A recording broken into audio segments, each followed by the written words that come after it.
Welcome everyone to the Co-Creators Convergence Thursday Night Creator Convo. I'm Noelle Marshall and I'm here with my beloved Bob Warner. Hi everyone, welcome. Kathy, thank you for bringing us another amazing conversationalist.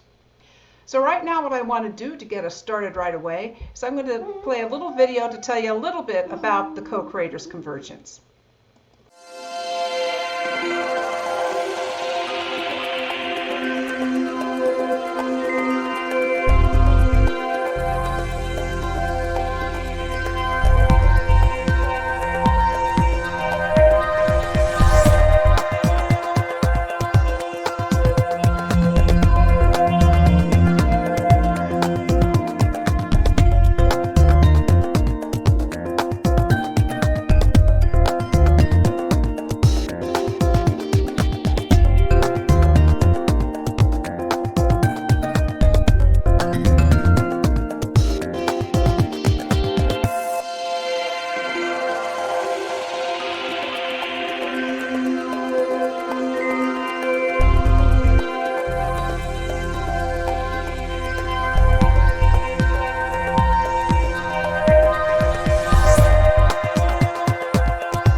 So welcome everyone, and to those that have joined us from around the globe. And I'm so excited to have Kathy Mason, who has brought Ann Walsh here. Kathy Mason is a longtime Co-Creators Convergence member, major contributor. She's always bringing rock star personalities to our Thursday night gatherings. And you can find Kathy at masonworksmarketing.com. She also runs Tuesdays and Thursdays Conscious Business Zone. It comes on at noon Eastern time, probably 10 o'clock her time, twice a week, where she always has fascinating guests. And then every now and then she sneaks a really good ones over here to us on Thursday night. So I'm really pleased to have Kathy, and she is going to tell us about Ann. This is going to be a most intriguing night. So please just keep your video off, stay muted, and put any comments, questions in the chat, and we will have conversation. So with that, Kathy, I'm going to turn it over to you for our centering and then introduction of our guest tonight, Ann Walsh, and she's going to be talking about the shadow of a bassman. So thank you everyone for coming. Well, welcome everyone. This is Kathy Mason, and I am so excited to introduce you to Ann Walsh and to introduce you and have you be curious about what is true and what is truth, and once the truth is revealed, how you deal with it. So before we get started, since we're all coming from all different places, I'd like to open the Akashic Records with a prayer. I read it 3 times and then open, and then I'll introduce you to Ann. But I thought, let's get us all in the same place first, if we could. So here we go. We align with our divine primordial blueprint with guidance from the galactic Akashic records in all dimensions. All aspects of self are here now. All universal and celestial information and all important memories for our highest good and guidance are available to us now. We have access to all stellar wisdom of light now, delivered by the galactic Akashic record keepers in reverence for the well-being of all life. And so it is. Okay, we're in. So now I'm so excited. So some of you may know Shirley Bolstock, and Shirley Bolstock is how I met Anne. And Shirley, if you remember, is quite, she's passed now, but she was a galactic human and was capable of seeing and knowing things on all different planes. So when Anne came to her and started talking about this interaction with Paul and knowing about these things about Paul, Shirley could validate things for her, right, Anne? That's correct. Shirley and I got to know her for 4 years, and I was very blessed to have her in my life. And she helped me quite a bit. Yes. Things. Yes. Well, so what we want everyone to know is that there are so many pieces of this puzzle, and there's so many different ways. It's like a sacred geometry piece that you could look at it in all different angles, but the truth is what we're hoping to reveal here. And I have to say, this book, I read it the first time, and then it was like, I read it too fast. And I went back and I read it again, and it's true. I mean, well, I'm convinced. I'm convinced after reading it twice that it's true. So Anne, let's talk about this. You basically have a supernatural connection to Paul McCartney, and that's where Shirley came in. But where did all of this come in? Because it's remarkable what you've done. Could you talk a little bit about the beginnings? Oh, absolutely. I became a Beatle fan when I was 5 years old. I heard Band on the Run on the radio, and I thought it was the greatest song ever written. So it started my journey to becoming a Beatle fan. And when I was 11 years old is I found out who the Beatles were.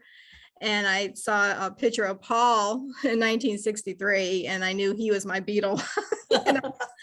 So I followed his career all through the 80s and 90s, you know, I still do. But when I was a teenager, I read everything I could on the Beatles, and found out about the rumor. But actually, prior to that, when I was 13 years old, I started having dreams of him. And he was coming to my dreams and telling me that I am not who you think I am. So, and that always stuck with me. It was always a curiosity. And then I started reading the Beatle biographies and found out that there was a rumor that he died. And it was just a hoax. It was a mistake. It was misinformation. You know, it was just a rumor. Right. But it never settled with me, you know. So I finally, in 2011, I watched a video called The Last Testament of George Harrison. And it for me, it brought back the rumor and all the clues they left in their albums and song lyrics and photographs, and kind of laid out a timeline. And when I looked at it, I'd say, well, that's, you know, this isn't right. He didn't marry, you know, Rita. You know, he married Heather, and there's this, you know, discrepancies in there that I thought it's not totally right. And it was actually just a mockumentary of what happened. Okay.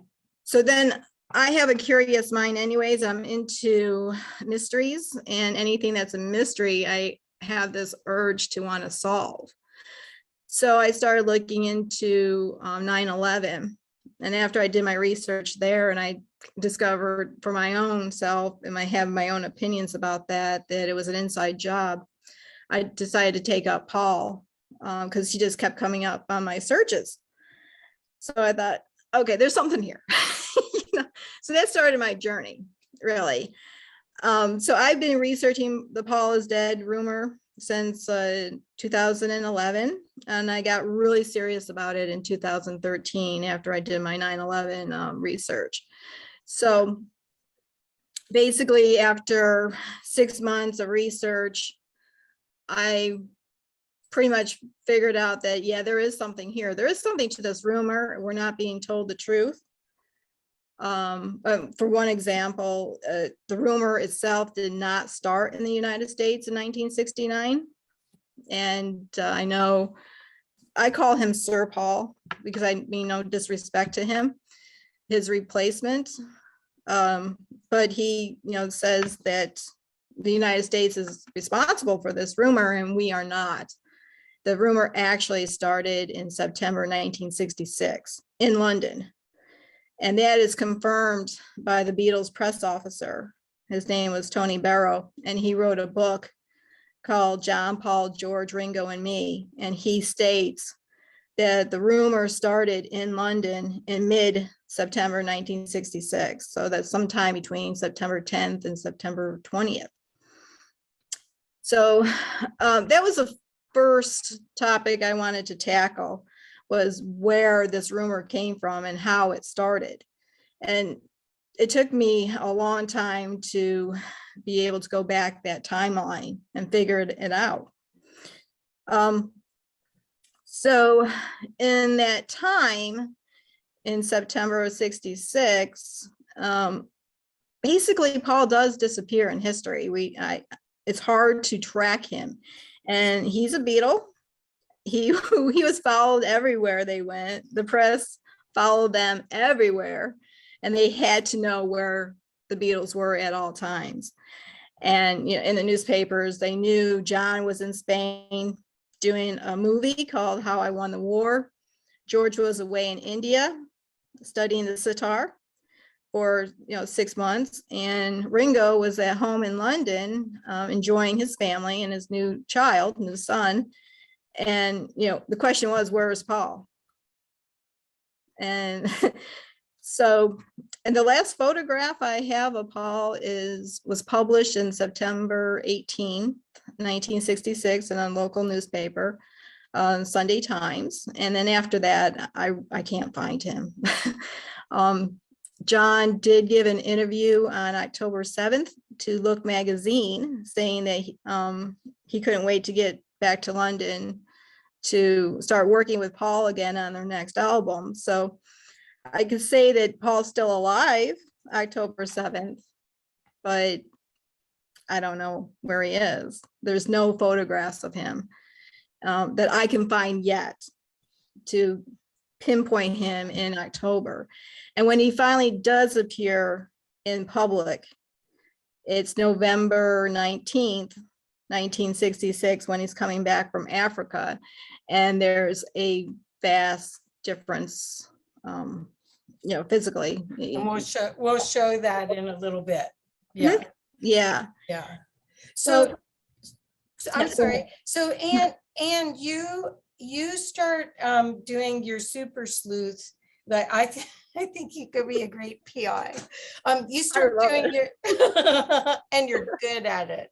But you start doing your super sleuth, and it's like so much. The reason why I love all of this is it's very much like the UFO stuff, because the cover up is because people are too afraid to speak up.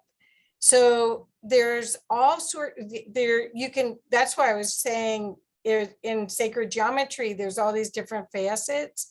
You can look at everything so differently.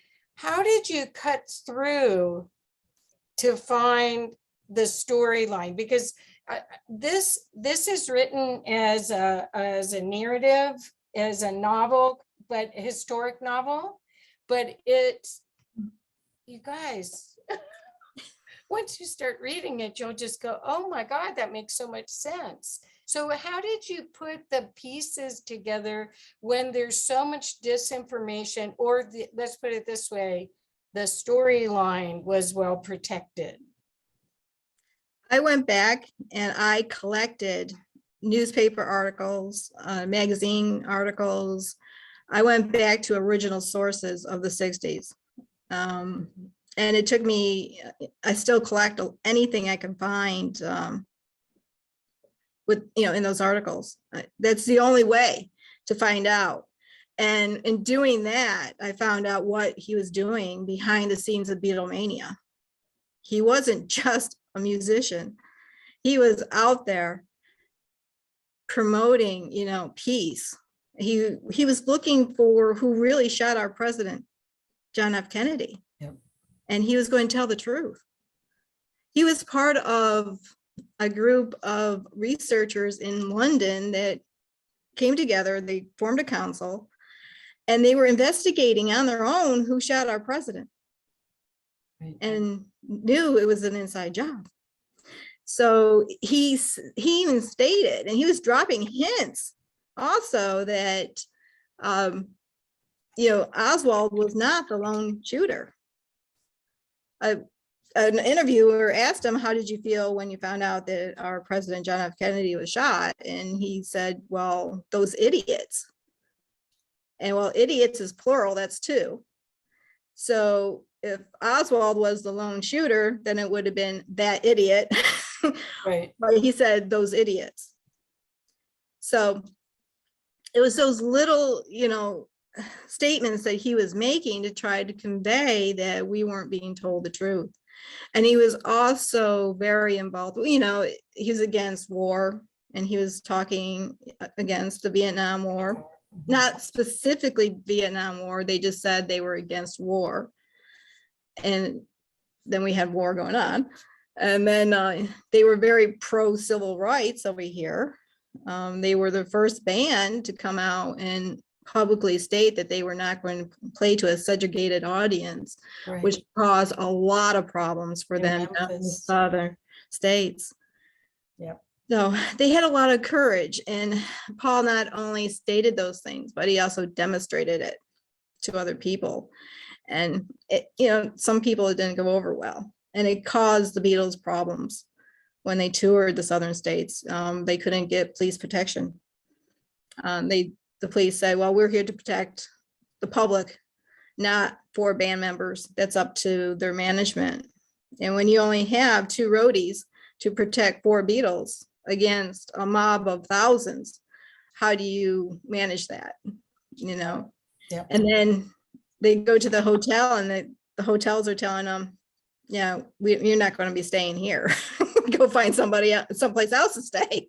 And it's basically because of what they were stood for. So yeah. So so he was looking into the truth of what was really happening. But at the meantime, he also was not knighted, but they were inducted into a Crown group, and that also put a lot of pressure on them. And John, everyone always thinks of John as being the one that spoke up, but it was really Paul, right? Paul was the first. Yes, he was. He was actually part of a movement in London to ban all atomic weapons, the A-bomb. Yeah. So yeah, they became members of the British Empire in October of 1965. And in accepting this award, basically they entered into a secret society, and it was run by the Crown. And when I say Crown, I mean the British government, the British military, and the royals. So, and it was a way to get them to stop being anti-establishment like they were. Okay. Yeah.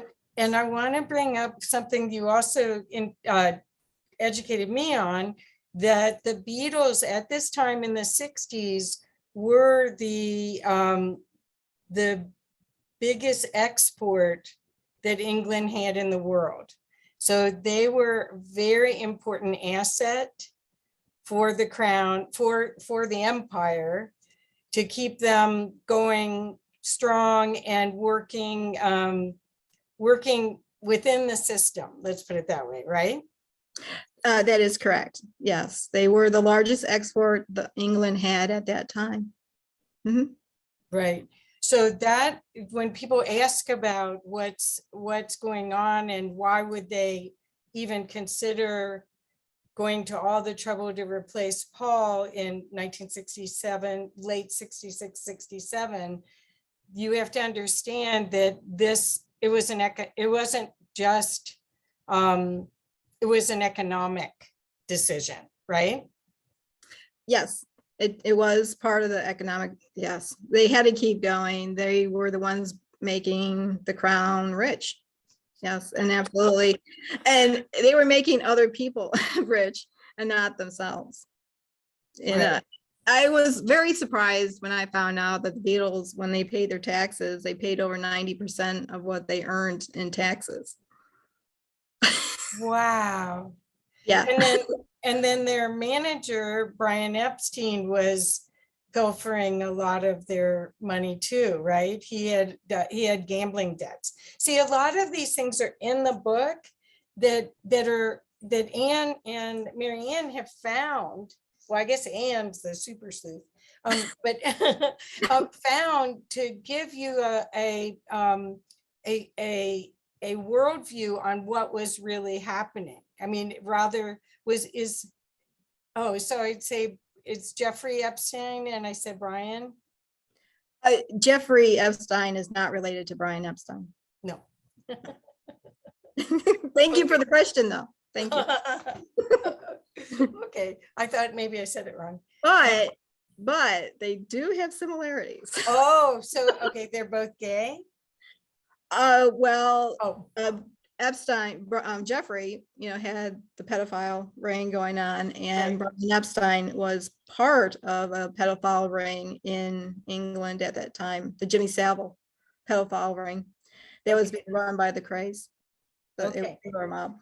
Okay, so we want to go deeper into this. Okay, so first of all, they're trying to control the Beatles by bringing them in the club. Mhm. And then they realize that Paul's not going to he's not going to play games. He's not going to play ball with them. He's got his own agenda and he's not going to do it. So they physically hurt him to try to win him over, right? Yes. Beat him up. Yes. Basically the 1966 tour was an absolute disaster for them. They were threatened. Paul was actually beat, and you don't hear that, in biographies, but they had a layover in India when they were coming back from Manila. They went to India and Paul got beat up there, and he had a black eye. So when he came back to England, there's one photograph of him with a black eye that he sustained in India, because Marcos was angry with the Beatles because they didn't show up for a luncheon.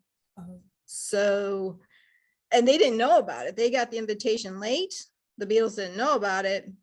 Brian got the invitation late and he didn't respond right away. And they missed this luncheon. And basically it was, the press said that they snobbed, the Marcos. So people just were angry and they mobbed them and they ran for their lives. And actually, when they were in the airport trying to flee the country, they were shot at. Wow. Yeah. Their roadie, Art Brinkle, he stated in a video I watched that when they were in the airport, one of the Beatles could have gotten shot in the back, and he wasn't going to disclose which one it was, but there were shots fired in the airport. So they ran, to the airplane and they flew out of there. But Wow. Mark Rose sent thugs after them to India, where they gave Paul a black eye. So, Very dangerous. so let's set this stage a little bit. You mentioned, you always talk about this really quick and I always have to go back a little bit. Okay, so anyone that knows about the world, and I'm not trying to hit the conspiracy theories, but we know that there's child trafficking. We know there's human trafficking, and it's still continuing to this day. And back then, Paul was really against it, and he was trying to save children. Do you want to talk about that a little bit? Oh, sure. Yes, absolutely. Jimmy Savile, he was a very popular TV host at that time with the BBC. And the Beatles went and played on some of his shows because they were geared towards children and young adults. And, bring on the popular bands and play, get their popularity going and, all that, get the PR going for them. So they knew Savile didn't like Savile, but Jimmy Savile was running a pedophile ring. And there's a DJ named Alan Friedman. He was known Alan the Fluff Friedman. He was a popular DJ at the time. They paired up and they were running this ring. They got the Crays, Ron and Reggie Cray. They were the mob. They ran London during the 60s to procure the children to be abused. And they went to orphanages and paid to take the children for a night or whatever and take them to these parties. And these children were severely abused. Some children were murdered by the Crays because they, in fear of them talking or whatever. So a lot of children went missing, and then when there was a police investigation, they were just deemed as the runaways. We'll never find them, basically. So this ring went very high up in the British government. It went into the parliament, and there's even suggestions of royals being involved in this. So yeah, the Crays were part of it, and Brian Epstein was part of that pedophile ring. He was a pedophile. And at that time in England, being a homosexual was actually criminal. You can go to prison for that. So it was something that was very hush hush. You don't talk about it because they didn't want Brian to go to prison. But he's also part of this ring too. And it's my opinion that obviously the Beatles had to have known that he was a pedophile, but couldn't do anything about it. I don't know if Paul actually saved the children, but I know he definitely would have been against it. He loved children very much, and there's so many pictures of him with children, and you could just tell, he would care for a child very well. So I don't think he was part of that. He definitely wasn't part of that ring. No way. But I think it just made him sick to know that that was going on, and really there wasn't anything he could do about it. And he just didn't want any part of it. But Well, that ring went very high. Right. And actually, there's lots of people that I know that are still talking about this today. So that's why I think it's so important to know is if this, assuming this is true, then there's some cleanup to do still today from it. Okay. Yeah. Okay. So in order to tell, what happens in these rings, I had to put Paul there in order to tell the story because he was the main character, but he definitely was not part of it. No, he would never hurt a child. So I just want to make that clear that I had to put him in some situations in order to tell what happens in those pedophile rings and what happens when you become a member of an elite society, secret society, and how they control you. And if you don't go along with what they say, these are some of the things that they do. Whether they actually happened to him, I don't know. But these are stories that I have heard of, that I heard interviews with from former members of Masonic leagues, societies. So I just had to create stories that involved Paul that I don't know if he was actually part of, but it was someone to tell the story. Okay, okay. But we do know that he was threatened to be quiet. Mhm. And we also know that he was drugged with LSD. Do you want to talk about that too? Absolutely. Yes. It's I read these official biographies, and they always portray the Beatles as, oh, they're just a bunch of druggies. That is so far from the truth that I have discovered in my research. It's very disheartening to me, because actually their journey on to drug use, okay, yeah, they smoke marijuana, and that was given to them by Bob Dylan. Okay, no big deal. Okay, no big deal. That's all right. But as far as the LSD goes, they were laced with LSD against their will and knowledge. And the first account that I know of happened in February 1965, when their dentist laced John and George's coffee with LSD at a dinner party. And they had no idea. George didn't even know what LSD was, but John did. And once John realized what was going on, he ran out of there with George and went back to his home and tripped for almost 3 days on LSD. Oh my God. It was, yeah, torture. So I think it's very important to know that when it started out with LSD, it was against their will and against their knowledge. And for Paul,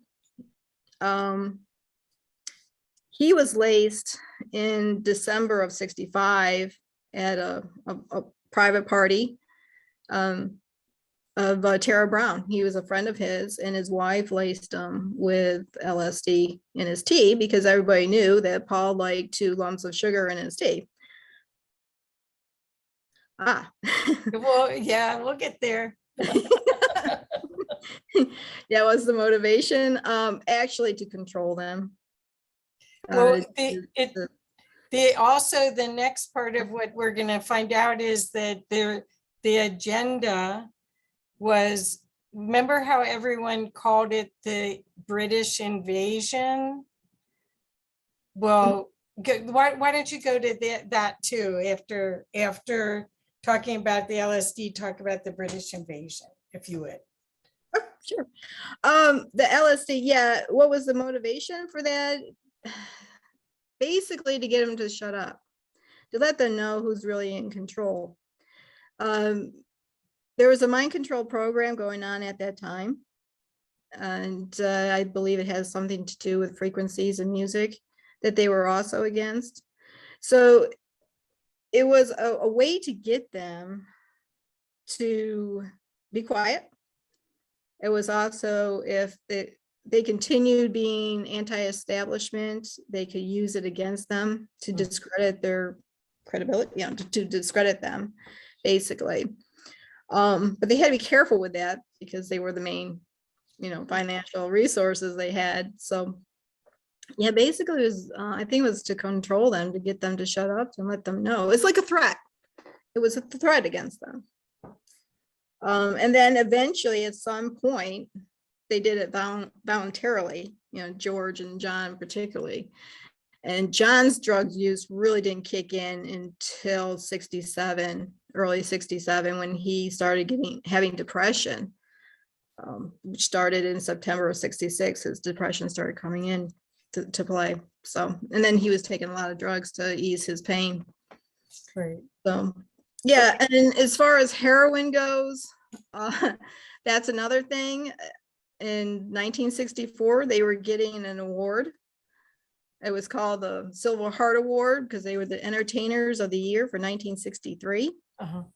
And they were at this reception with a prime minister, Harold Wilson, and all these people from parliament, you know, politicians and such. And John gets up to the podium and he says, I would like to thank everybody for the Purple Heart. And Ringo goes over to him and it says, John, it's the Silver Heart, it's not the Purple Heart. Well, Purple Heart is British slang for heroin. So he was there basically telling the government, the British government, hey, thank you for the heroin on the street. Wow. So that's, you know, John always just flat out told the truth how it was. Wow. Well, can we go back to the English invasion? Because I really see when you go back and start looking at this time period, first of all, I mean, the Elvis was before the Beatles. I mean, and the Beach Boys were at the same time. I mean, all of a sudden you have these kids playing music that have mop heads and everybody thinks they're the devil. And then, and then it goes way in, it goes dark. It really, I mean, just even 2 years or a year and a half later, they look like different people. The music's different, everything. So could you talk about that? Yes. You know, the British invasion basically was designed to, you know, change the American culture. So they didn't know that. They're just young men. They're musicians, they're artists. You know, what's important to them? Music, creating music and making people happy. And they were such a force of light. You know, you watch them on stage, they just glow. You could just see that brotherly love. And that's what attracted, I think, to so many fans, is they saw that, you know, that they really had that brotherly bond. And of course, we're always attracted to things that are positive. Right. And their music always makes you feel good. Mhm. And that's because of the frequencies that they use. It was a feel good vibe, right? So, you know, once they go along in the entertainment business and they really start to find out that it's not what they thought it was going to be, that they are very controlled. They are told what to say. They are told what to do. And you see this depression start to settle in about 1965. And for Paul, he had a lot going on. So I think he started to realize what the game was all about. And what the Beatles were really created to do was to change, you know, society in the order, the agendas of the crown, basically. And that's what the entertainment does. Anyway, they put out the messages that basically the government wants out there. Right. You know, they put the agendas. Well, historically, they English did this in China with the Opium Wars. So this wasn't the first time that they brought a drug into a country and changed the culture.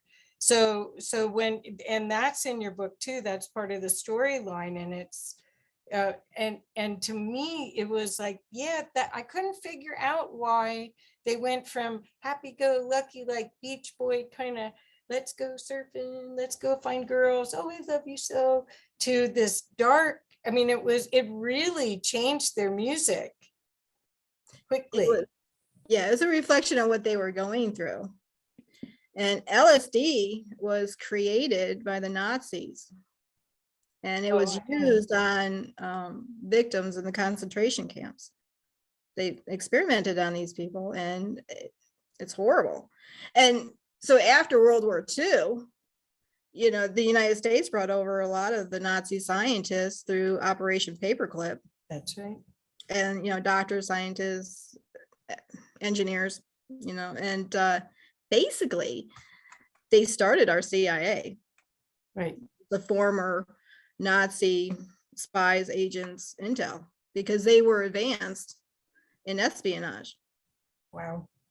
Wow. Okay, so we're going back to, wow. Okay, so so what happens? Paul won't be controlled. Mhm. In your book, you showed that he was murdered, not just that he had a car accident, that he was murdered. And then he's replaced, and the whole band has to play along with it. His father, I mean, his mother died when he was young. He was 14, I think, when his mother died. His father, this is his son. He can't even have a marked grave. He can't, I mean, how can you explain a little bit or share a little? I don't want to tell the whole book, but Sure. That's when we start to see the big change in the band. In 1964, George gave an interview and he made it very clear that if there was any change in the personnel of the four of them, the band would drastically change. It would not be the same band. So what do we see after Paul dies? Well, we see Sgt. Pepper album. We see a totally different band. George was right. We have totally a different band. Bringing on the psychedelic music, which is more adult style music. And actually, I found a quote from Brian Epstein that said in 1965 and he stated that Paul was the one that had the most trouble changing the music. He didn't want to go to a more adult music. And I'm thinking, what does that mean? Well, it's to the psychedelic, music that was coming in. He didn't want to do that kind of stuff. right. So we just wanted, not that he wanted to stay to the, popular youth, but be more mature music. And not that type, but we have Sgt. Pepper instead. And then, we have all the clues on Sgt. Pepper. So. Well, I'm putting in the comments right now that I found these quotes when I was looking at everything again. For this one is from DJ, and it says, just 6 months before Paul was ending the shows with Long Tall Sally. The transformation was from 1965 to 67. Was one of the most shocking and incredible transformations in pop music history. And so of course, everything, it's like they were altered. And of course, if they were afraid for their lives, if they got away with replacing Paul, then you would think they could replace you too. And the fans didn't notice. Actually, the fans did. Oh. And they just thought, oh, the band is just growing up. They're just growing older. They're changing. They're just growing up. They're 25 now. Yeah. There's some people. Dick Clark show. Dick Clark did a show in 1967, right before Sgt. Pepper, and he said that the band has been out of the news for 9 months, which is absolutely unheard of for a band. They had to stay on top of it all the time, bringing out albums and that. And he said, we haven't heard from them in over 9 months. What do you think of them now? And a lot of people said they didn't like it. They wanted the old Beatles back. Right. So there were some that did, and they lost some of their fan base when Sgt. Pepper came out. Right. Well, it was a big shock how different they were, and the messages were so different. They were hard to understand, where the others, the old music is love songs, basically. Okay. Well, would you like to, for me to show anything that, do you want me to show that little video, or do you want me to show the slideshow so that people want me to do that? Okay. Yeah. We'll see the changes that occurred during the late 66, early 67. Okay. So here we go. So, whoops, I think that's the end slide. Here we go. Excuse me a second. Let me go back and make sure it's on the first one. It's the last one. Okay, here we go again. Okay, so here's the cover of the book. And I'll just I'll mute actually, and you can just tell me when you want me to go forward, okay? Okay. Yeah, this is our book, Shadow of the Basement, with my co-author, Marianne Howard. We did this book, actually, we wrote it in 10 weeks. All the information just kept coming to us. So it was a labor of love for sure. So it went by very fast and we enjoyed it. And there was the Beatles, and they were definitely a shining light, I think, to humanity. They were definitely, peace and love was their message. And so we must follow the sun and find the truth about Paul and the rumor. And that is Paul in 1963 in Sweden on a television show. So that's what he looked like.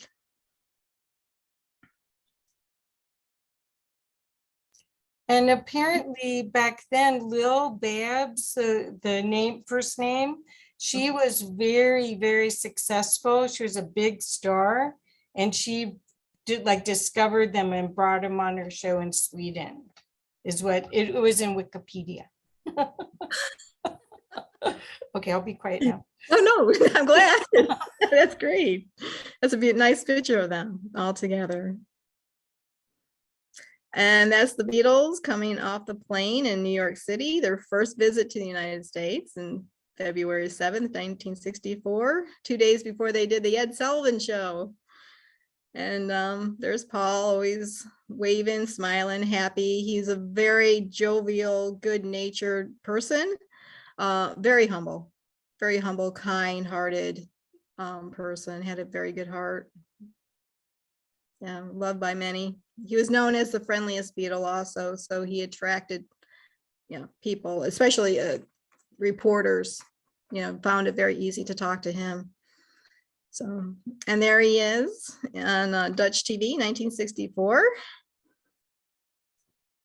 Looks like he's maybe singing All My Lovin', maybe. But again, he's happy. He loves performing. He loved performing and he loved music. Well, they were like family. They were like brothers. That Ringo was the latecomer because they had a different drummer for part of the time, but they were family. So this whole thing shook them up a lot. Absolutely. Okay. So, and then here's Paul. Yeah, that's Paul. 1966. That picture was taken in September 1966. It's about the last photograph I have of him. That was I found out there on the internet. I have one other that was published September 18th, but this is one of the last photographs of him in 1966. And here's a comparison. There's Paul on the left. September 1966, and this is Sir Paul in doing Hey Jude in 1968.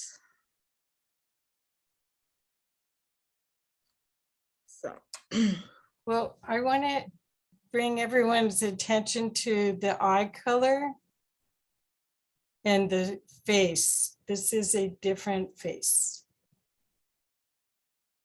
Yes, Paul had a roundish face.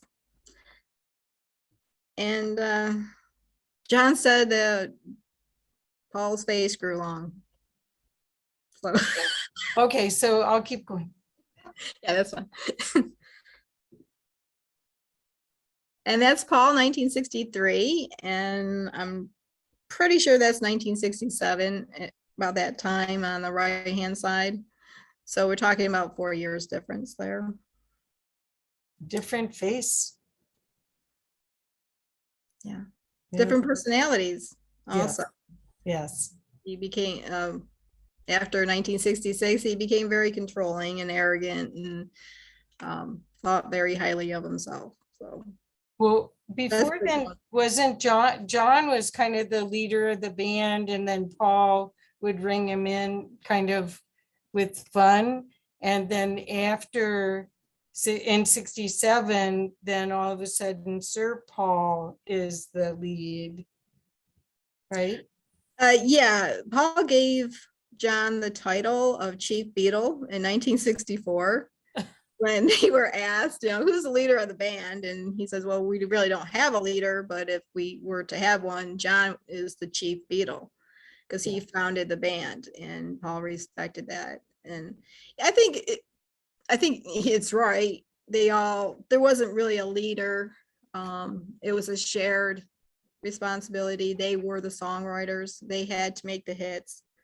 But yeah, John, he founded the band, so therefore he was the leader.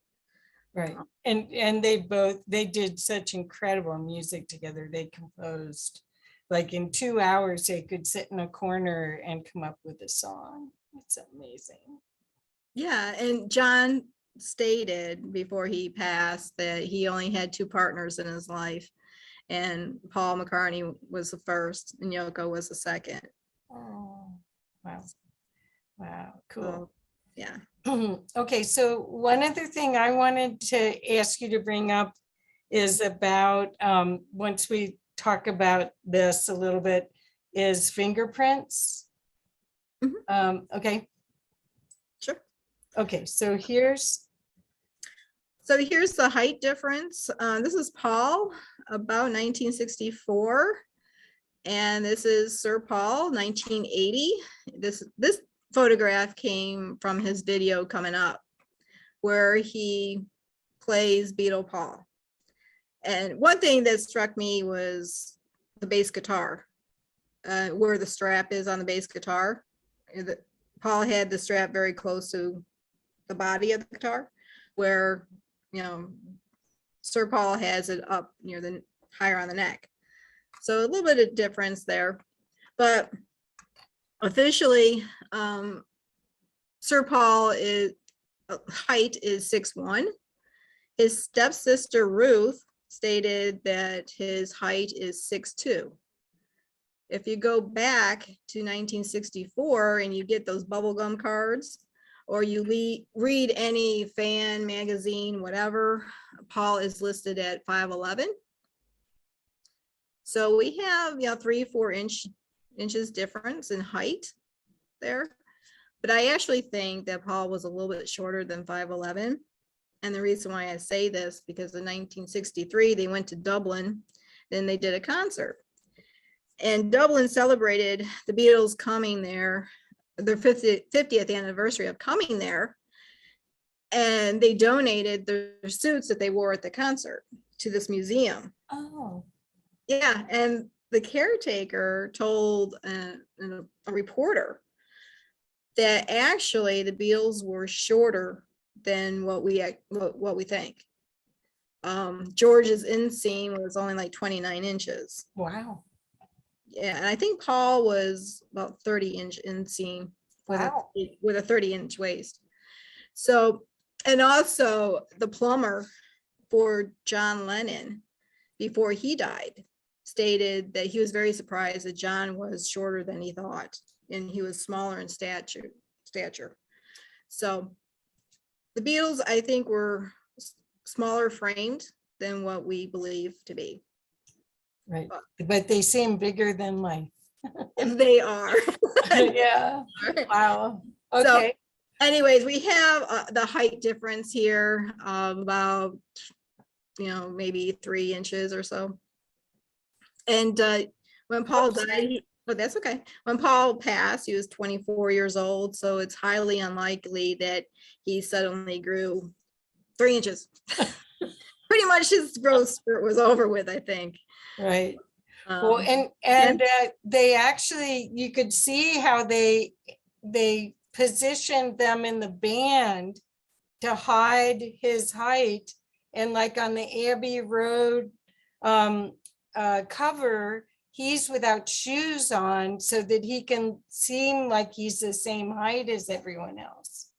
Yes, yes, right. Yeah, I mean, this whole thing was so well done, so easy to fool us, back then. Yes, and there's actually, back in 2009, there were two scientists from Italy. They published a paper in Yeah. Wired Italia that actually details the difference between Paul in 1966 and Paul in 1967.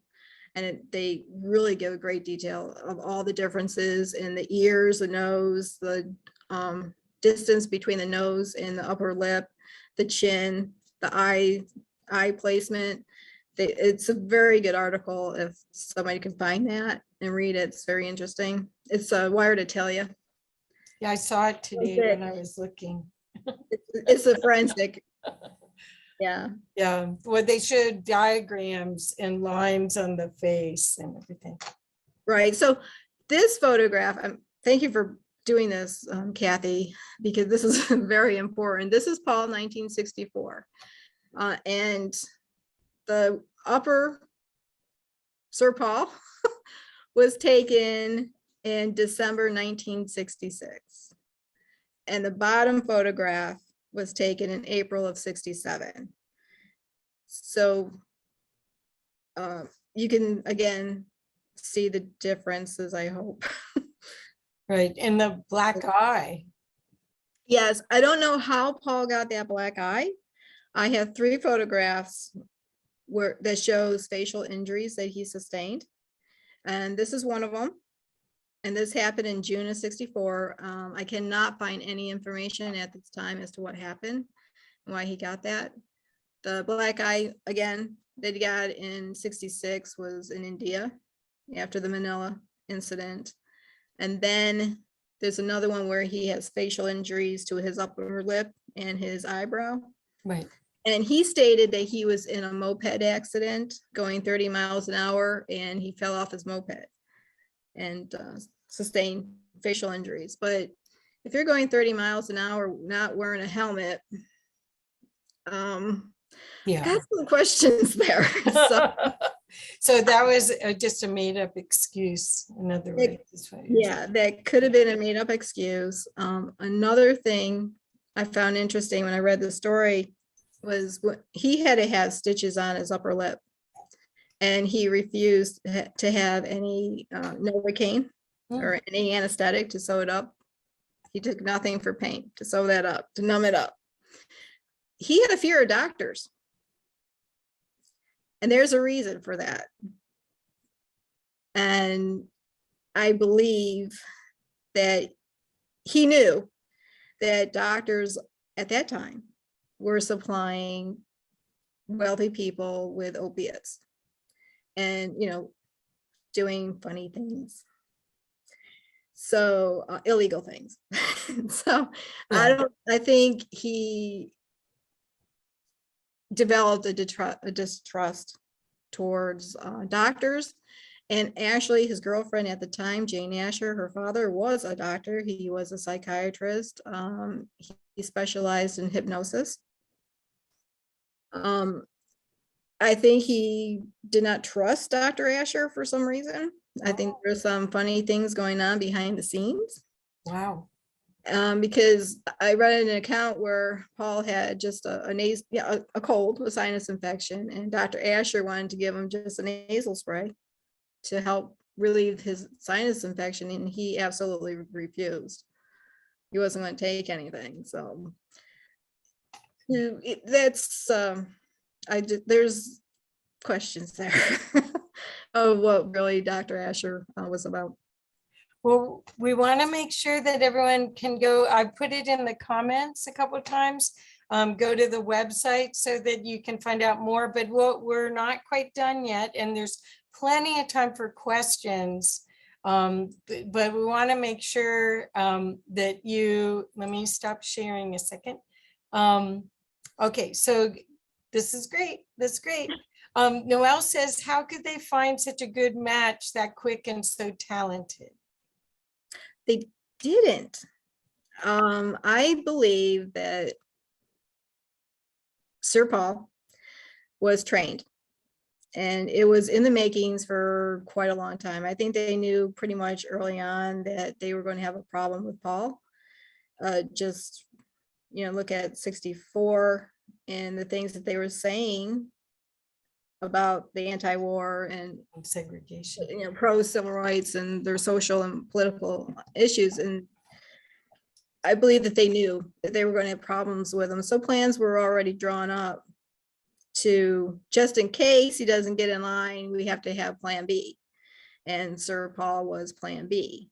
So he had to train for at least 2 years and studied, his mannerisms, and learned how to play bass. Left-handed, he's right-handed.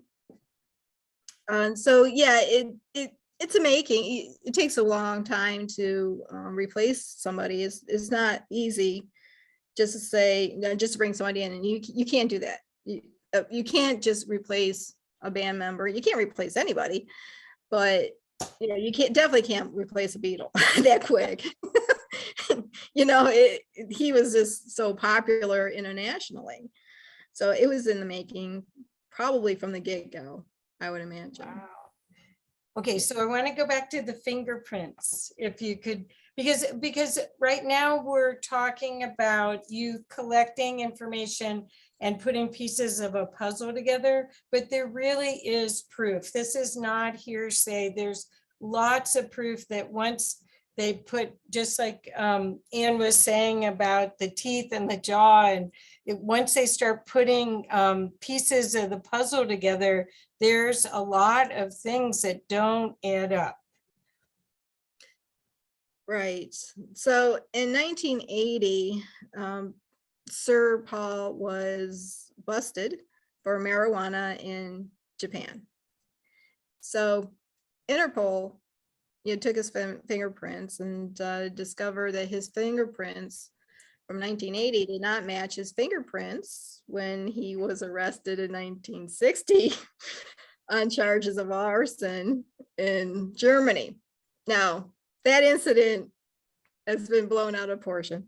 But in 1960, yes, Paul got arrested by the German police for accidentally setting fire to one of the nightclubs they were playing in, because they stayed in the basement. That's where they slept, and they were moving out, and it was dark in the basement. And the account I read from a biography from 1964 said that he lit an old stove from World War II to get the light and the warmth in the basement so he could just gather up his things and move out. And then he forgot to put out the fire. And all he did was scorch the wall. It's not like he burnt down the place. He just scorched the wall. But the owner was upset because the Beatles were moving out, and they had become very popular in Hamburg, and they were bringing in a lot of, people, a big audience. And so the owner didn't want them to leave, but they did anyway. So he decided, well, I'm just going to retaliate and file charges of arson against Paul. So he was deported. Now, nothing came of that, but they did fingerprint him. So Interpol had Paul's fingerprints, and they did not match the fingerprints from Japan in 1980. And so he spent 7 days in jail. Yes, he did. He spent 9 days in jail. Yeah, so wouldn't you have thought, how weird if it's like the CIA, Interpol, how they didn't change his they changed his whole face.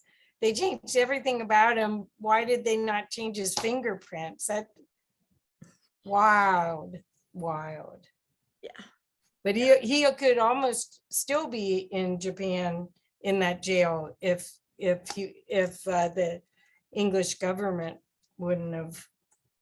Yes, they intervened and they got him out because he was a member of the British Empire. So because of his status, basically being an ambassador, kind of, sort of, being an official for the British government. That's what got him out. Well, I had also heard that validates part of this, that Paul, since he was so cute, he was a woman's man, and there were a lot of paternity suits against him later on.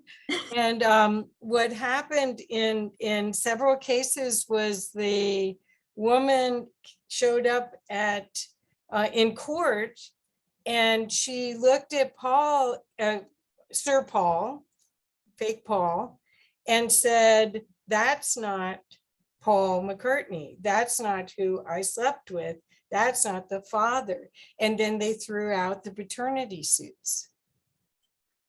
Yeah, that's Erica Huber. Oh, okay. Yeah, she was a German girl. She knew Paul in 1960, 61 when he was in Hamburg. They were boyfriend, girlfriend, they had relations. And yeah, she claimed to have had a daughter by Paul. He paid child support until she was 18. And then a few years after she turned 18, she's entitled to Paul's, his wealth. When he passes, she's entitled to an inheritance. So Erica sued, and they went to court, and blood tests showed that Sir Paul was not the daughter of Erica's. Oh, was not the father of the daughter. Sorry. There wasn't a match. It wasn't a match. He was not the father of Bettina, her daughter. So she decided to have a handprint analysis done, and that showed that the person that wrote on the court papers was right-handed, writing left-handed. He was not left-hand dominant, and Paul was a true lefty. He did everything with his left hand, and so this was somebody that was right-handed dominant, signing left-handed. Wow. That was a big story. Some of this stuff, you can't make this stuff up. I mean, wow. So I would love to open it up, and I don't think we'll show that little video clip. We don't really, I'd rather. So please, who else, let's open this up, Noelle, and see if anybody has any questions or. Sure. So everyone is welcome to turn on their video, and if you have questions you want to ask, you can just wave your hand and we'll call on you. And can't believe I'm going to be the only one with questions. I love questions. Well, since we've seen him in concert, we've got to have some questions. Yeah. Yeah, this is pretty amazing.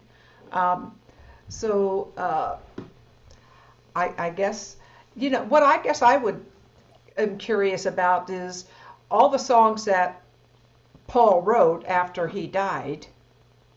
Was somebody writing those songs for him? I mean, I'm still find it so difficult to believe that they could get such a good proxy with so many talents. Yeah, actually, Paul had an arsenal of songs that he was written that was unfinished.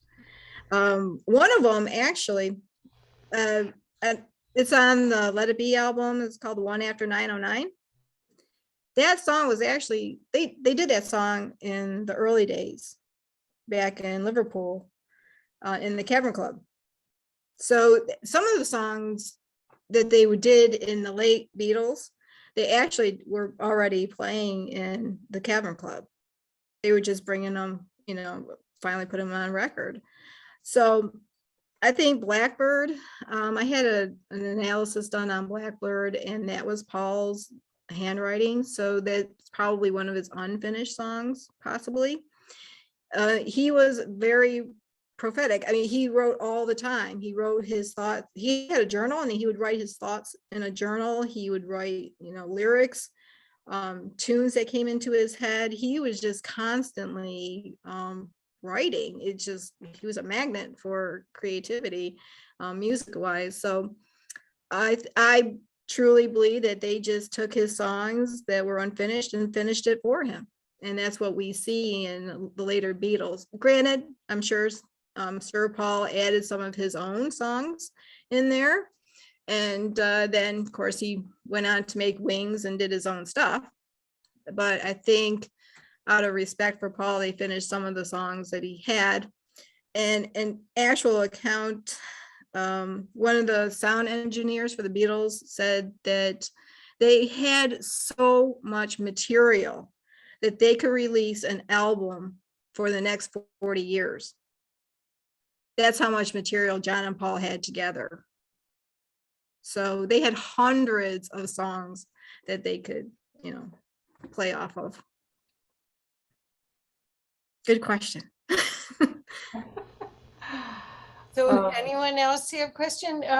I'd love Anne to talk about the mastering or the overlays of the messages, Paul is dead, the walrus, all of those things where you go backwards. Could you talk about that a little bit? And about and frequencies. Okay. Oh, frequencies. Okay. Yes, the backmasking the Beatles did was proven that could only be done at the time of the recording in a recording studio. There was a sound engineer that made that statement. Actually, November 1969, Efferly Bailey came out with a TV show, and he set it up like a court to try to prove if Paul was alive or dead, if the rumor was true or not. And he had a sound engineer that came on his show and stated that the backmasking that was done in the Beatles songs could only have been done at the time of the recording in the recording studio. It's not something that's accidental. So when you listen to I'm So Tired, and at the very end of that, you get this gibberish going on, you play that backwards, and it says, Paul is dead, miss him, miss him, miss him. That was done in the recording studio at the time of the recording. It had to be placed there. So it was done intentionally. The backmasking was done intentionally. So when we hear, Revolution 9, and you play that backwards and you get Turn Me On Dead Man, that was done intentionally. And it has to be done at a certain speed to get those words, to get that out. So yeah, they had a lot of backmasking. Revolution 9, you play that backwards and you get some really interesting messages coming through, like his wings were broken and so was his head. So this person had a head injury and also broke his arms. You have Yoko giving messages about Satan in there, and she's saying something about being naked when you're naked. Well, okay. But yeah, those things can only be done at the time of the recording. And there's a lot of other clues like that too. You take I Am the Walrus, and that song is so embedded with different sounds and different layering of messages also. You have to try to separate that. I don't know how to do that, but one of the messages was, look out for Ringo. I don't know what that means, but that's embedded somewhere in I Am the Walrus towards the end. And you got to really separate those channels somehow. And I heard it once and I was amazed. So yeah, the backmasking, that was something they did quite a bit. And when you put the clues all together, and I listed them, I have a list of them, and I put together about 175 clues I found in Beatle albums, backmasking, photographs, their art. It's all the same message. Paul is dead. And when the rumor finally broke here in the United States, Of course, they denied that, but it also continued into their solo career. So if they wanted the rumor to go away, they would have stopped it then. They would not have continued it into their solo career. And Sir Paul still puts messages in his music today, basically saying that he's Billy. His name is Billy. And yeah. So, and then one example of that is in his movie, Give My Regards to Broad Street. A person is introducing Paul McCartney to another person and says, "Oh, this is Billy." And, it's just one of those things you pick up and it's like, no, that should be Paul, not Billy. But yeah, he still does it today. Wow. We were listening to I Am the Walrus on Sirius Radio around the fire the other night. We had a little campfire out there. And whatever they say right at the end, the Sirius commentator says, well, that was, the Eggman was, who was the Eggman referring to? The Eggman is Referring to another contemporary. Bob Dylan or? No, not Bob Dylan. No. But some other musician in another band. But then he said there's something. Oh, it's Eric Burden of the Animals. Yeah, Eric Burden of the Animals, right. And then it said there's kind of like a foreign language, and it talks about death. And I don't know if you've ever heard of that one. But at the very end, it's kind of like Ganache or something like that, and they repeat it a couple times, and it's I don't know if he said Paul is dead, but it was about like, why would you put like a death chant in, at the end of I Am the Walrus, Yeah, that is Shakespeare. It's King Lear. Is it O Untimely Death? Sit down, Father, rest you. It sounds like English to me, but I'm not a big audiophile. Yeah, Paul was at the very end.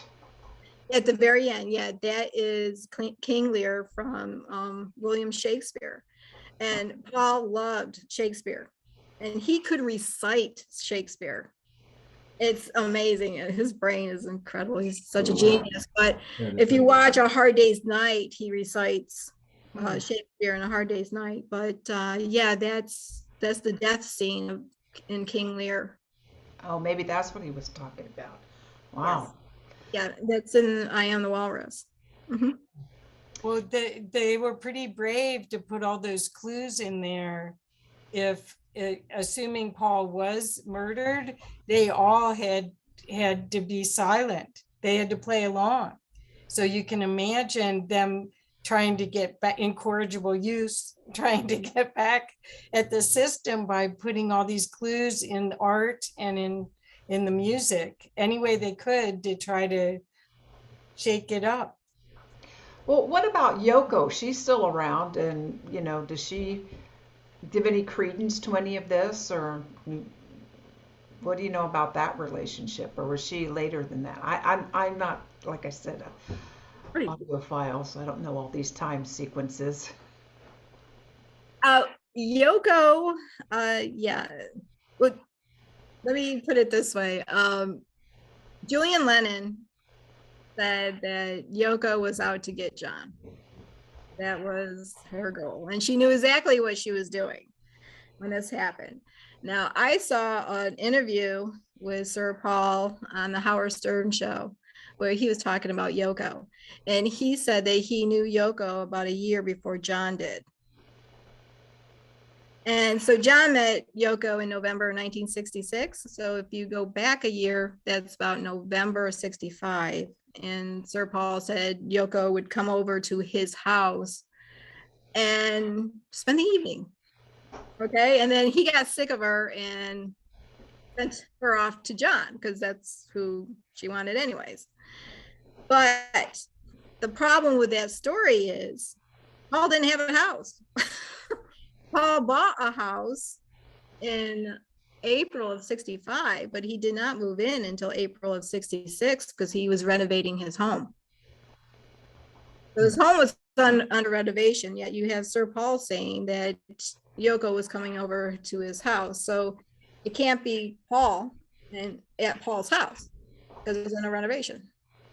Wow. So there you have Sir Paul knowing Yoko before John knew Yoko, and Sir Paul sending Yoko to John. Wow. So it's, yeah. Okay, so another dumb question. If anybody No, else wants, no dumb questions. anybody wants to jump in here, you're going to have to jump in here. Seriously, Flo wants to ask a question. I can see it in her face. Well, I'm just wondering, does Paul have any biological heirs? Yes, he does. Yes. I think Bettina's his. There's a girl in France. Her name is Michelle. It could be his. Yeah. Yes, that's right, Michelle. My bell. He has a son in Liverpool and possibly another son. So yeah, out of wedlock, yeah. From girlfriends. All of them through girlfriends. Well, yeah. I guess that's the only way, right? Yeah, he was. Well, then, he, but then, he was a busy boy. Well, so I mean, it wasn't just a one night stand, I guess is what I'm trying to say. He had Mhm. personal relationships. These were girlfriends that he cared about and dated. And do they identify themselves as Paul's heir? No, they do not. They live their own separate lives. Yeah, the only one that's come out publicly trying to, claim his fortune is Bettina, but the blood work showed that they're not related. Sir Paul and Bettina's not related. But it seems like it'd be easy enough for her to show that she's related to the real Paul. Well, we need a blood sample. We need some kind of DNA, and we don't have his body. We don't have a grave site. So basically all we have is a lot of circumstantial evidence, and there's no physical evidence to be able to link the two. Geez, you would think that some teenager somewhere around the world would have gotten a snip of his hair, for goodness sake. Come on. Do please send it forth. But personally, I would never want to give it up. Aw. Well, so the other thing to let you know is Sir Paul married Linda, but Linda was a photographer Yeah. and actually photographed the real Paul the year before in New York City, and then went to England. So she went to the same school as Yoko, same prep school. So much of this, it's like, okay, you thought they did this to Lady Di. They perfected it from the 60s. I mean, Wow. Wow. Yeah. Linda, That's what I'm actually, saying. Read the book, you guys. You won't believe it. there's truth and fiction in there. Yeah, actually, Linda knew more than what she put on, I believe. She was in New York in 1967. Mhm. She knew an artist named J. Marks, and he was writing a book at that time and hired Linda to do the photography for his book. And it's called Rock and Roll and 4 Other Letter Words or something like that. Anyways, she was working with J. Marks. And how the rumor came to the United States is quite simple. British bands came over from London, stopped in New York City. They got some PR in New York City, and then they went on to Detroit, where Russ Gibb was, who was the DJ that actually broke the rumor in the United States in 1969. And then these British bands went on to California for the record contracts. So Linda was in the area where the British bands were, and the rumor was coming out of London. So she caught wind of it. She knew that rumor. She went to J. Marks and told him that, there's a rumor going around that Paul died. I want to go to London and see what I can find out. So they fly to London. Linda meets Sir Paul at a pub called the Bag of Nails. She gets invited to the Sgt. Pepper launch party, and she gets to meet up with Sir Paul again. So she was in the know. She knew that rumor because it was coming over through the British bands, and she was in that circle because she was a photographer. So then Jay Marks was friends with Roby Young, who was another DJ out of New York City. He told Roby Young about the rumor. So again, when the rumor broke 2 years later in 1969, Roby Young got on air, and his radio show was very large, and it actually went into Canada, which was a big feat at that time to be able to reach that many people through the airwaves. And that's how the rumor started in Canada. But Roby Young said that, there's more to this rumor than what we know. And it's something, and remember, you heard it on my show first.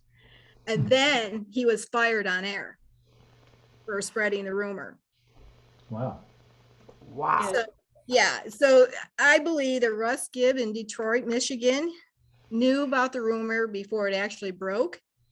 Russ Gibb, he was a concert promoter, and he owned a hall where these British bands came over to Detroit, and they played in his hall. So he was also in that circle of these British musicians, and I'm sure he must have known. And then when it broke in 1969, 2 years later, he was surprised that the Beatles had put backmasking and clues into their songs. I don't think he was expecting that, but I think he knew about the rumor. And unfortunately, he has passed now, but it just makes sense because he was in that circle of British bands. And his Russ Gibbs' manager was also the manager of The Who.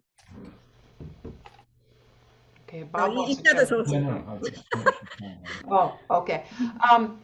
Alrighty, when's the movie coming out? Well, actually, I am introducing them to people that are really interested in producing it. So, yes. And you have a second book, is that correct? Yes, it's right here. Okay. Well, at the end of this book is a cliffhanger. So you have to get this book. I mean, you can't even control yourself. You can't. Kathy. Oh, that's funny. It's Shadow Dancing, Rise of the Bassman, and it's a continuation of Paul's story. Because our main character, Paul, has passed, and John Lennon also passed, we had to create a character, and we decided to use Paul McCartney's son, Paul, to continue on his legacy and to find out more what happened. And in doing so, he also finds out other conspiracies that has gone on that not directly related to his father, but it's the same agenda, same program, and it's just a continuation of these agendas set forth by the shadow government, because it's the shadow series.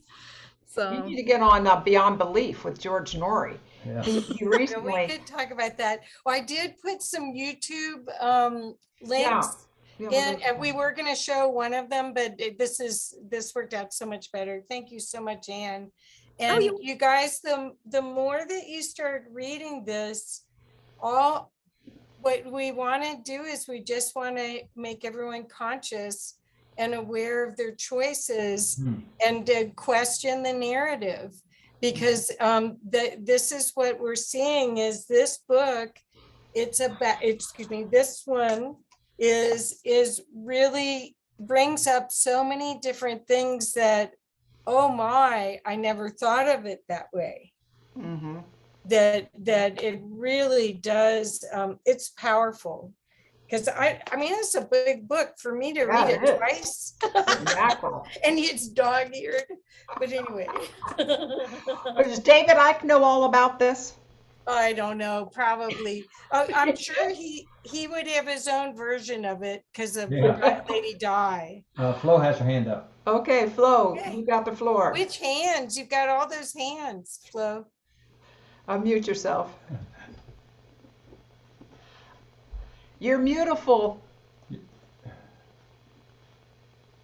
Can you help her unmute? Sorry, I didn't really raise my hand. I was trying to copy the chat and it accidentally raised my hand. I'm sorry. This is interesting, but it's mind blowing. I don't know what to think about it. I have to read the book. I did buy the book on Amazon while I was listening to this. So thank Oh, thank you. Thank you So- very much. Well, be what you're honored. gonna find is there'll be a lot of like, I always wondered about that, or that makes more sense than what the narrative was. That's what you're gonna see, the cascading of sequences that Anne and Mariana put together. Really, it changes your perspective. Wow. Okay, I just have one other little question here. Okay. Wonderful. When the Beatles first came, okay. to the US, You're frozen.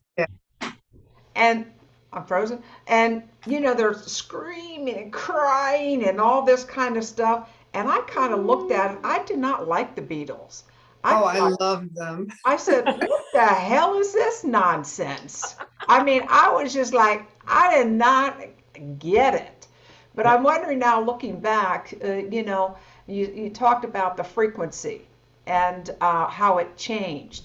And I'm just wondering if they just brought such a positive vibe that people were just like, magnetized to it or something. I mean, I've never seen, nobody, they say in their, their own words, we've never seen like, why are they screaming? We don't even know why they're screaming.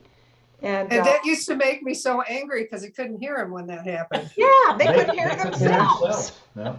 I was going like, Shea Stadium, they didn't know what, Ringo said that in that Ron Howard movie, I had to watch their backs to figure out where they were on the song because I couldn't hear anything. Wow. Right. Yeah. but I was just wondering if, what was this phenom that, just made it so explosive, like that? You got any clue on that? It was the 60s, man. I have to go with what Graham Nash said. Which is, He saw the Beatles before they were popular. In Liverpool. I mean, early on, probably late 50s, maybe 1960s. Anyways, he saw them and he said when he walked in and saw them perform on stage, it was supernatural. And he said it was like nothing you have ever seen before. They just had this something and it had to be supernatural. And I think it's just that they brought so much love and light into their work and into their music. And it's, it illuminated, it shined on them. And I think that's what, attracted millions of people. And then when they went into the recording studio, they used, I don't want to say feel good frequencies, but they use positive frequencies. And music is a very powerful tool.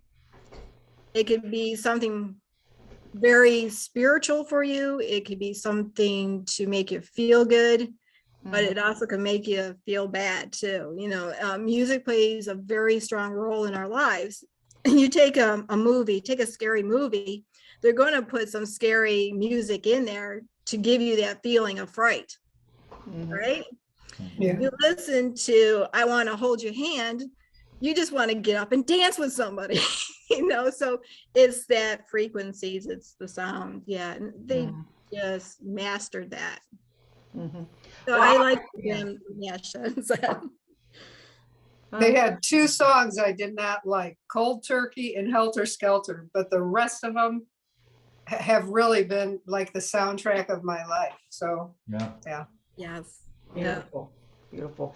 Well, I see we've gone way over time, but it's been Yeah. so worth it. Or This has Thank been, you. great fun. yeah, Thank you. Kathy and Yeah. Ann, thank you Curiosity so night. much. Thank you. you. Yeah. Well, you'll have to have Ann back when you get a chance to read the first one, and then we'll do the second one. All right, you just say. And you guys, say this, the time. the first one's translated into Spanish, and it's available on their website as well. So, Fantastic. so everyone can get a chance. But really, truly, if you look at this as justice, the truth is going to be revealed, and there's going to be enough people wondering that we'll be making better decisions. We'll be discerning and not just take the party line. Okay, so I do have to ask one more No. question. Oh, yes, please. This Yes. Billy guy. Yeah. I mean, I just can't imagine what his life is. If he's, It's pretty good when you think. Yeah. pretty good, but Yeah. you know, He was knowing good. I guess I guess I'm more of a truth teller. I just couldn't live a whole life of a lie. Yeah, I think he struggles with that, and that's why he puts in his backmasking and his clues, you know, he's always referring to himself as Billy. So I think it's kind of like a release for him, so that he can keep his own core self and play this role of Paul McCartney, which really is just a brand. You know, he's a brand now. He's not even a person anymore. Wow. You know, he's selling Paul McCartney. I guess we're all just here playing roles. So there you go. Right. So thank you all for being my movie. Yeah. Okay. Well, because you can read too. I will. Read and watch movies, but yeah, keep watching what they do next, because people are really enjoying their writing. It's very easy to read, and like I said, I read it twice already. Yeah. Wow. And I think you're gonna really be surprised, because it brings you in, and at the very end is a cliffhanger that forces you to get the next one. Very good marketing. Very good, Ann. Yeah, they did it. They did it. And thank your co-author, Mary Ann, I believe it is. And Yes. sorry she couldn't be with us tonight. Maybe next time. Well, thank you all, everyone, Thank you, for everyone. a mind-blowing evening. Wow. They're always great Thank here you. Thursday nights at CCC. Come on back. Thank you. Bye-bye. Thank you. Thank you Bye-bye. so much, Ann. Thank you. Thank you. Thank you, Ann. Thank you so much. That was a blast.